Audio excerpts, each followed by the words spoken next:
Товарищи, уважаемые скотовцы, мы сегодня с вами отмечаем День памяти воина-интернационалиста.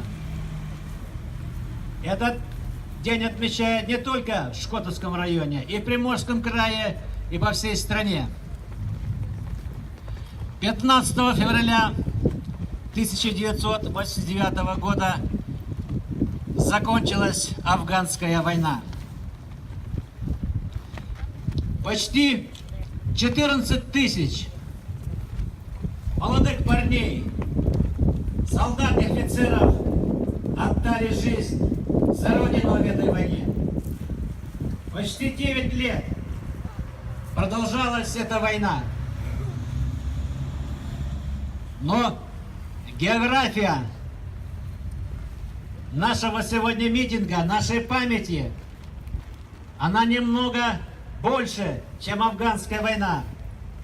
В 90-е годы была первая чеченская кампания, вторая чеченская кампания, был Дагестан, и там тоже много полегло наших ребят. Поэтому мы этим ребятам тоже отдаем сегодня дань памяти. Несколько дней уже нахожусь большим впечатлением, даже в полушоковом состоянии, наверное. И не только я.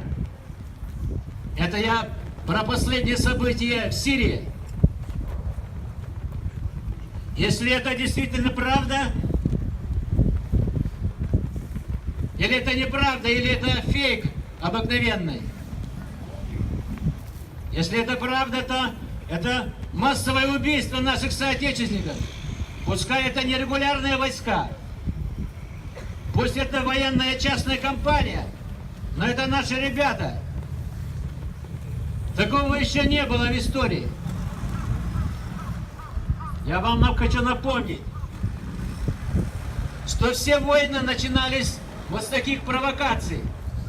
Первая мировая война у нас началась с того, что убили одного человека в сербском городе Сараево герцога Фердинанда.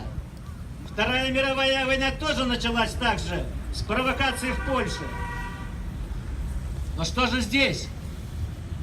Что в данном случае делать нашему верховному главнокомандующему? Нанести ответный удар? А это война. Дорогие друзья, год назад на этом митинге я вам обещал, что мы следующий митинг будем проводить возле настоящего памятника нашим землякам, отдавшим жизни в горячих точках. Памятник уже есть. Памятник изготовлен. Знаем, где его установить. Есть предложение установить его в школе. Есть предложение в другом месте. Поэтому я бы хотел, чтобы общественность это решала. Я не хочу взять на себя ответственность, где его располагать. В каком месте? Я думаю, что если мы определимся с местом, мы как только немного растает земля, этот памятник установим. Дорогие друзья,